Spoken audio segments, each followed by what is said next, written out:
कह सकते हैं कि महागठबंधन के उप मुख्यमंत्री आने वाले समय में कैसा लग रहा है?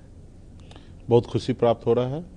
कभी कल्पना नहीं किए थे कि एक बिहार जैसे प्रदेश, इतने बड़े प्रदेश जहां 13 करोड़ की आबादी हो और यहां पे एक मल्लाह अति पिछड़ा का बेटा डिप्टी चीफ मिनिस्टर का कैंडिडेट हो सके, ये खुशी प्राप्त होता है। लेकिन ये यहाँ यूं ही नहीं हम पहुँचे। हम पिछले 11-12 साल से लगातार संघर्ष किए हैं। सिर्फ मैं अकेले नहीं, हमारे लाखों कार्यकर्ता, लाखों हमारे सपोर्टर, हमारे अपने समुदाय के लोगों ने संघर्ष किया है और सन ऑफ मल्लाह को इस मुकाम तक पहुंचाया कि आज एक राज्य में गठबंधन के तहत एक डिप्टी चीफ मिनिस्टर का कैंडिडेट है। तो हमें काफ़ी खुशी है। ये डिप्टी चीफ मिनिस्टर ये कोई हमारा जागीर नहीं है, एक व्यवस्था है। सरकार का हिस्सा मैं बनूंगा और सरकार में निश्चित तौर पे निषाद मछुआरा समुदाय के लोग जहाँ मानते हैं कि सरकार हम बनाएंगे, तो इसमें हमारे लोगों का क्या भागीदारी होंगे, वो भागीदारी सुनिश्चित हुआ है। और निश्चित तौर पे जब सुनिश्चित हुआ है तो हमारे लोग जो है उतने मेहनत करेंगे, काम करेंगे और सुनिश्चित को जो है वो 100% कन्वर्ट करेंगे और बहुत अच्छा रहा, सब सरकार बनेगी और उसमें निषाद मल्लाह का बेटा डिप्टी सीएम बनेंगे। लेकिन आपका जो डिप्टी सीएम तक घोषणा तक का जो सफर रहा, मतलब बहुत कांटों से भरा रहा। तो आसान क्या रास्ता होता है, और मल्लाह का बेटा कांटों भरे रास्ते पे चलने का ही नाम है सन ऑफ मल्लाह। तो हमेशा ज़िंदगी में हमने हर चुनौती का सामना हमने किया है, कभी हमने हार नहीं माना है। हम जब गांव से निकलकर मुंबई जैसे शहर गए, 900 रुपया महीने पे नौकरी का हमने अपने करियर को स्टार्ट किया और एक बेहतर ज़िंदगी जी रहा था। और लाखों करोड़ों लोगों में से कोई एक आदमी जो है पीछे मुड़ के देखता है, सब लोग आगे बढ़ चलने का कोशिश करते, लेकिन उसमें से मैं हूं कि जब इतने सफल होने के बावजूद भी मैं पीछे मुड़कर अपने लोगों के अधिकार के लिए मैं बॉम्बे का ऐशोआराम ज़िंदगी को छोड़कर अपने राज्य में अपने लोगों की लड़ाई लड़ रहा हूँ। तो ये इतना आसान नहीं है और कोई भी चीज़ इतना आसान नहीं होगा। और हमें तो खुशी प्राप्त होता है। हम तो दशरथ मांझी को अपना आदर्श मानते हैं कि उन्होंने जिद ठान लिया कि जब तक तोड़ेंगे नहीं तब तक छोड़ेंगे नहीं। उन्होंने तोड़कर, पहाड़ को तोड़कर रास्ता बना दिया। उसी तरीके से हमने भी अपनी ज़िंदगी में हर वो काम हमने किया, जिद बना के। हमने गरीबी से लड़कर हम गरीबी से बाहर निकल गए। हमने लड़ाई लड़कर एक राज्य में स्थापित लीडर बन गए। हमने लड़ाई लड़कर हम देश के प्रधानमंत्री से हम लड़ाई लड़ लेते हैं। हमारी पर्सनल व्यक्तिगत उनसे कोई लड़ाई नहीं है। तो ऐसा नहीं है कि उन्होंने हमारे 2 कट्ठा ज़मीन कहीं हड़प लिए हैं। हमारे विचार की लड़ाई है। हमारा मानना है कि जिस कुर्सी पे वो बैठे हैं उनका दायित्व है कि निषाद समुदाय को आरक्षण, रिजर्वेशन देने का। अब वो नहीं दे रहे हैं तो हमारा अधिकार है कि हम उनसे लड़ाई लड़ें, क्योंकि जो कुर्सी पे वो बैठे हैं वहाँ पे उनको करना है। नहीं कर रहे हैं तो हम लड़ रहे हैं और कल उस कुर्सी पे जो भी लोग बैठेंगे उनसे हम लड़ेंगे। लेकिन आपको नहीं लगता कि आप ठीक है, आप मनवा लिए अपने महागठबंधन में कि आप डिप्टी सीएम के उम्मीदवार जब तक हमने मनवाया नहीं, हमारे सहयोगी दल सहज होके और उन्होंने डिप्टी चीफ मिनिस्टर एक अति पिछड़ा मल्लाह का बेटा को घोषणा की है। अगर वो नहीं चाहते तो नहीं होता। तो सब लोग एक दूसरे को चाहे तो ही हुआ है, कोई ज़बरदस्ती नहीं हुआ है। सहज तो नहीं थे? नहीं सहज थे। 11 बजे आपने एक मैसेज डलवाया कि प्रेस कॉन्फ्रेंस करेंगे ताकि थोड़ा दबाव बन सके। नहीं, देखिए सीट के लेके थोड़ा अनमन था, नंबर को लेके। डिप्टी चीफ मिनिस्टर के लिए कभी विवाद नहीं रहा। मैं आपको कहता हूँ जो चीज़ सही है तो सही है। नंबर को लेके था कि हम चाहते थे कि अच्छे नंबर पे लड़े और वो नंबर पॉसिबल नहीं हो पाया। जो भी नंबर तय हुआ उससे मैं सहमत हूँ, खुशी प्राप्त करता हूँ अपने आप में और निराश भी नहीं हूँ। एक मल्लाह का बेटा कल तक टिकट मांगता था, चप्पल घिस देता था, एक टिकट नसीब नहीं होता था। आज हम टिकट बांट रहे हैं, ये हमारी उपलब्धि है। ये बात सही है कि हमें 35 सीट, 40 सीट, 30 सीट बांटना था, नहीं बांटे, लेकिन 15 तो बांटे हैं, तो ये खुशी है। आप जब लास्ट इंटरव्यू मैंने आपका किया था तब आप 60 सीट पर थे। अचानक आप 15 पे आ गए, उसमें भी 1-2 आपका नॉमिनेशन रद्द हो चुका है, तो यानी आप 13 पे आ गए। तो मतलब कहाँ, मतलब 60 कहाँ 13, मतलब समझ में नहीं आ रहा है। मतलब आपने क्यों समझौता किया? विचार और रहा कि हम जब मन बना लिए कि भाजपा को बिहार से भगाना है, महागठबंधन के साथ रहना है, तो यहाँ सीट मायने नहीं रखता है, यहाँ विचार मायने रखता है। हमने ठान लिया कि बिहार के युवा को बिहार में नौकरी मिले, ये हमने ठाना है, तो इसलिए सीट मायने नहीं रखता। हमने ठाना है कि माँ बहन को मान योजना के तहत 2,500 रुपया देंगे, सरकार बना के लालू जी के विचारों को लेकर आगे बढ़ना है, ये हमने ठाना है, तो इसके लिए सीट मायने नहीं रखता। हाँ, जरूर हमने मार्च महीने में पार्टी के राष्ट्रीय कार्यकारिणी में एक ब्लूप्रिंट बना था कि भविष्य में हमारी पार्टी कहाँ दिखेगी, तो इसके लिए हमने 60 सीट का एक लकीर खींचा था कि यहाँ तक हमारी पार्टी पहुँचेगी। सपना देखना कोई गुनाह नहीं है, हम सपना देखते हैं तो सपना साकार करने का क्षमता रखते हैं, सीट मायने नहीं रखता है। और हर पार्टी का ये सोच होता है कि हम ज़्यादा से ज़्यादा सीट लड़ें, लेकिन इन डब जाके हम अच्छे नंबर पर लड़े हैं। हम मांझी जी से तो बेहतर लड़ रहे हैं, हम उपेंद्र कुशवाहा जी से बेहतर लड़ रहे हैं, जो भारत सरकार में मंत्री हैं, बिहार के पूर्व मुख्यमंत्री है, उनसे हम डबल तिबल नंबर पर लड़ रहे हैं, तो ये उपलब्धि है हमारी। आप एक भीष्म पितामह की तरफ प्रतिज्ञा किए थे जिस दिन आपका अनाउंसमेंट हुआ था कि जब तक तोड़ेंगे नहीं छोड़ेंगे नहीं, क्योंकि बीजेपी ने आपके सारे विधायकों को खरीद लिया और आप ले नहीं गए, खरीद लिया, जो भी आपका है, और आज उसके कारण आप एक अनरिकॉग्नाइज्ड पार्टी बन चुके हैं। वो रहते तो शायद ऐसा नहीं हो सकता था, तो आपने ऐसा प्रतिज्ञा क्यों किया? आपको पता है बीजेपी के खिलाफ आप प्रतिज्ञा कर रहे हैं? क्यों नहीं कर सकते हैं?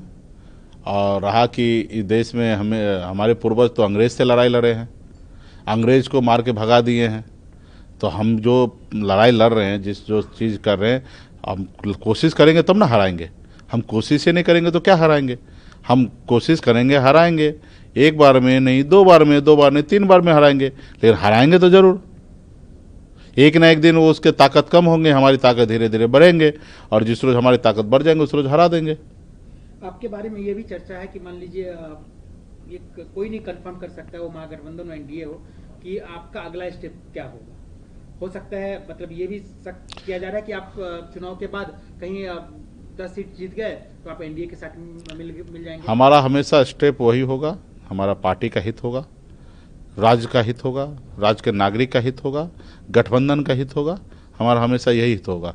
आरोप लगाने वाले के ऊपर छोड़िए ना, आरोप क्या कर सकते हैं? सीता माता के ऊपर आरोप लगा दिया, उनको अग्नि परीक्षा देना पड़ा, तो हम कौन सा खेत की मूली है? लोग को लगाना है, लगाने दीजिए, हम क्या है हमें पता है, हमको किसी से सर्टिफिकेट लेने की जरूरी नहीं है। और रहा कि मुकेश सहनी के पास हमेशा लोग दाएं बाएं करके ऑफर दुनियादारी सब करते आए, लेकिन मुकेश सहनी पावर के लिए नहीं झुकते हैं। हाँ, बदलाव के लिए जरूर झुक सकते हैं, पावर के लिए कभी नहीं। पावर तो मेरे पास था ही, मैं मोदी जी को जिंदाबाद करता, अमित शाह को जिंदाबाद करता, योगी जिंदाबाद करता, यूपी जाके चुनाव नहीं लड़ता तो मैं अभी तक मंत्री बने रहता। मैं समाज का अंधकार में रखकर समझौता कर लेता तो मुजफ्फरपुर के सांसद होकर भारत सरकार में मैं मंत्री बने रहता। जो लोग हमारे पार्टी में रहकर इधर से उधर करते थे, आज वो भारत सरकार में मंत्री बने हुए। जो 2020 में हरीश सहनी हमसे टिकट लेकर हमको अपना नेता मान के मैदान में उतरा था, आज वो बिहार सरकार में मंत्री बने हैं। आज मुकेश सहनी को से टकराने के लिए बहुत सारे लोगों को आगे लाने का कोशिश कर रहे, सब लोडर को आगे लाने का कोशिश कर रहे, लोग कोई कामयाब नहीं हो रहे, लीडर के सामने कोई टिक ही नहीं रहे। आज वो अफसोस कर रहे हैं, परेशान है। कभी सोचते नहीं थे कि महागठबंधन से डिप्टी चीफ मिनिस्टर का कैंडिडेट हो जाएंगे मुकेश सहनी, और हो गए, तो आज वो परेशान है। देखिए उनके पूरे स्क्रिप्ट बदल चुका है बिहार में, पूरा लाइन लेंथ चेंज हो गया, अति पिछड़ा पे राजनीति हो गया, अति पिछड़ा पे भाषणबाजी होने लगा, कर्पूरी ग्राम जाने लगे हैं। तो ये हमारी ताकत है, हमारी उपलब्धि है, हम लोगों ने संघर्ष किया। और देश के प्रधानमंत्री को अगर अपना स्क्रिप्ट बदलने पड़ रहा है तो मेरी अपनी ताकत दिखता है। आपको कभी दुख होता है कि जिस तरीके से आपके 4 विधायक बने, वो चारों आपको छोड़ के चले गए? आपने बड़ी मेहनत की होगी उनको बनाने में। आपके जो साथ काम कर रहे थे वो आज जो केंद्रीय मंत्री हैं, दूसरा जो है बिहार में मंत्री हैं, जो आपके साथ थे, तो आपको लगता है कि मतलब बेकार में आपने लड़ाई लड़ ली ऐसी? दुख नहीं होता, खुशी होता है कि मेरे पाठशाला से लोग निकल के भारत सरकार में मंत्री बन जाए। तो मुझे मुकेश सहनी को कमज़ोर करने के लिए ऐसा सोच रख के बनाए, तो मुझे खुशी होता है कि मैं, बताइए कितना पावरफुल हूँ मैं, कि एक भारत सरकार का मंत्री मेरे से लड़ने की वजह से बनाया जा रहा है। ठीक है, हम खुशनसीब है, हम खुश होते हैं कि अगला को एहसास होता है कि मुकेश सहनी को पार्टी विधायक खरीदेंगे, लेंगे, तभी हम बड़ा पार्टी बिहार में बनेंगे। नहीं तो भारतीय जनता पार्टी 2 नंबर की पार्टी थी, हमारे विधायक मिलाने के बाद 1 नंबर की पार्टी बिहार में बने। तो हमें खुशी प्राप्त हुआ कि भाई चलो कम से कम 1 नंबर पे पहुंचने के लिए मुकेश सहनी का सहारा लेना पड़ा, वो भी भारतीय जनता पार्टी, इतने बड़े पार्टी जो देश दुनिया का कह रहे हैं अपने आप को सबसे बड़ी पार्टी है, और मुकेश सहनी का पार्टी विधायक लेने के बाद वो बिहार में नंबर 1 बन पाया। तो ये खुशी है। बाकी रहा कि गम इस बात का है कि हम एक व्यवस्था में थे, लोकतंत्र में, पावर में थे, सिस्टम में थे, अपने लोगों को संरक्षण दे रहे थे। हमारे लोगों के साथ नाइंसाफ़ी होता था, मारता पीटता था, गाली देता था। हमारे पास पावर था एसपी को फ़ोन करना, डीएम को फ़ोन करना, उस समस्या से उसको बाहर निकालने का ये पावर था। वो पावर सिर्फ हमसे छीन लिया गया। आज हमारे बेटी के साथ, समाज के बेटी के साथ बलात्कार कर दिया समस्तीपुर में। हम एसपी को फ़ोन लगाते रहे, नहीं उठाया। वो सोचा कि क्या है, इसके पास पावर नहीं है, लेकिन मेरे पास जनता का पावर था। वही एसपी के पास हम गए और चूड़ी लेके गए, चूड़ी पहनाने के लिए गए। एसपी डर से अपना कार्यालय छोड़ के भाग गया। एक दिन पहले मुकेश सहनी के डर से उसको, आरोपी को अरेस्ट कर लिया। तो ये मेरा ताकत है। हम भले मंत्री नहीं है, लेकिन हमारे पास ताकत है जनता का, और हम एसपी हो या दुनिया के कितने भी ताकत हो, हम लड़ सकते हैं। तो आप इस बात का दावे के साथ कह सकते हैं कि कल के डेट में अगर आपकी सरकार, महागठबंधन चुनाव के बाद जो परिणाम आएंगे, उसके बाद जो आप कह रहे हैं कि बीजेपी ने आपको इतना दुख पहुंचाया, आपको इतना ठेस पहुंचाया, तो आप बीजेपी के साथ नहीं जाएंगे किसी भी हालत में? देखो, वो लेंगे क्यों? क्योंकि वो कमजोर होंगे, उनके पास बहुमत नहीं होगा, इसलिए लेंगे ना। मतलब वो क्यों लेंगे? वो लेंगे इसलिए क्योंकि उनके पास बहुमत नहीं होगा, वो कमजोर होंगे इसलिए। तो इसका मतलब हम मजबूत हैं। हम जब यहाँ लीडर है, डिप्टी सीएम ऑलरेडी घोषित हैं, और यहाँ पे हम मजबूत है, तो हम जाएंगे क्यों? हम यहाँ पे तेजस्वी जी के नेतृत्व में काम करेंगे। ये हमारे छोटे भाई हैं। हम प्रोफाइल में रहेंगे कि भाई हमारे सीएम साहब हैं, और बंद कमरे में तो हमारे छोटे भाई हैं। और वहाँ पे हम जाएंगे तो वहाँ पे हमारा क्या औकात होगा? वो हमको मानेंगे लीडर? नहीं मानेंगे, वो लोडर मानेंगे। वो जो दिल्ली से जो फरमान होगा उसको हमको मानना पड़ेगा। तो भला इतना बुर्बक तो हम है नहीं। हम बम्बई जैसे शहर से, हम गांव से निकल के बम्बई शहर जैसे जगह पे अपने कामयाबी का झंडा गाड़ा, उसके बाद बिहार आए हैं। हम इतना तो बुर्बक नहीं है कि हम यहाँ पे लीडर का जगह छोड़कर, अपने आप को यहाँ पे लीडरशिप छोड़कर मैं उनके पीछे चला जाऊँगा। और वो लोग, जो लोग किसी का नहीं हो सकता है, वो चिराग पासवान जी हनुमान बने थे, देखे ना उसको क्या बना दिए, बंदर बना दिए, तो उसकी पार्टी उटी तोड़ के ख़त्म कर दिए। वो किसी का एहसान उपकार मानते हैं? नहीं मानते हैं। हमने बिहार में सरकार बना दिया, ईमानदारी के रास्ते पे चल के। हमारे पास ऑप्शन था डिप्टी सीएम बनने का, 4 विधायक को मंत्री बनाने का, 6 MLC लेने का हमारे पास था, लेकिन हमने सोचा नहीं, हम गलत रास्ते पे नहीं चलेंगे, हम ईमानदारी के रास्ते पे चलेंगे। लेकिन परिणाम क्या मिला? उन्होंने हमारे विधायक को खरीद लिया। तो भला हम उनके साथ क्यों जाएंगे? वो आपने देखा, वो सहयोगी, जिस सहयोगी दल को उंगली पकड़ के खड़ा होते, उसी को निकल जाते। महाराष्ट्र में बाला साहब ठाकरे जी को उंगली पकड़ के महाराष्ट्र में पैर जमाए, उन्हीं को ख़त्म कर दिए। बिहार में नीतीश जी को उंगली पकड़ के बिहार में थोड़ा सा पावर में आए ये लोग, और देखिए आज नीतीश जी को कहाँ पे मजबूर कर दिए, कहाँ पहुँचा दिए। आज नीतीश जी के अगल बगल में जो लोग हैं, वो सब देखिए कि बीजेपी के लोग हो गए हैं। आपको इस बात का डर है कि कहीं नीतीश जी इस बार जो रिजल्ट आएंगे उसके बाद नीतीश जी का राजनीति बहुत हद तक रहेगा, या इसी बार खत्म हो जाएगा? खत्म हो जाएगा, खत्म हो जाएगा। सिर्फ इसमें चुनाव में सिर्फ मुखौटा बना के रखे हैं, और क्योंकि उनको पता है कि लालू जी का विचार यूं ही उससे टकरा नहीं सकता है भारतीय जनता पार्टी। उनको किसी ना किसी बैकवर्ड का चेहरा चाहिए, और वो बैकवर्ड का चेहरा नीतीश जी के थोप के अपना काम निकालने का कोशिश कर रहे हैं, लेकिन ये सफल नहीं होंगे। बिहार के जनता, राज्य के जनता सब मान चुका है कि नीतीश जी अभी कोई फैक्टर नहीं होगा। तेजस्वी जी के नेतृत्व में बिहार में सरकार होना है, बदलाव चाहिए लोगों को, और इसमें जनता हम लोग से आगे है। तो हम कह सकते हैं कि बिहार की राजनीति में जय वीरू, मतलब तेजस्वी यादव, मुकेश सहनी जय वीरू के रूप में उभरे हैं। देखिए, अब फिल्मी डायलॉगबाजी तो हम नहीं करेंगे। हाँ, ये है कि तेजस्वी जी के नेतृत्व में सरकार बनना है, छोटे भाई के नेतृत्व में, और बड़ा भाई साथ में एकदम चट्टानी एकता के साथ खड़े रहेंगे और सरकार बनाएंगे, और राज्य के भलाई के लिए, राज्य की तरक्की के लिए काम करेंगे।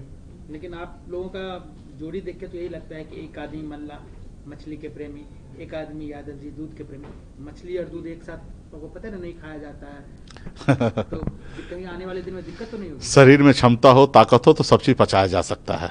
अगर हौसला बुलंद हो तो सब एडजस्टमेंट होता है। आप हमको दूध और मछली दोनों दीजिए, हम आपको खा के दिखा देंगे। अच्छा मुकेश सहनी जी, आपको नहीं लगता कि आप लोग सीट जो बंटवारा किए उसे बहुत टाइम लिए, बहुत घिचपिच हुआ, उसका कहीं ना कहीं नुकसान थोड़ा बहुत ग्राउंड पे दिख रहा है? एग्जाम्पल, आपका भाई जहाँ से लड़ रहे हैं वो गौराबराम सीट से, वहाँ से अभी तक जो आपका कैंडिडेट है आरजेडी का, वो सिंबल वापस नहीं किया है। कंफ्यूजन क्रिएट हो गया है। देखिए, अभी पुरानी बातों पे क्या जाना है, जो होना था जो बीत गया, वो अभी उस पर क्या जाना है। लेकिन कुछ जगह हमारे नुकसान दिख रहा है, तो कुछ जगह हमें फ़ायदा भी दिख रहा है।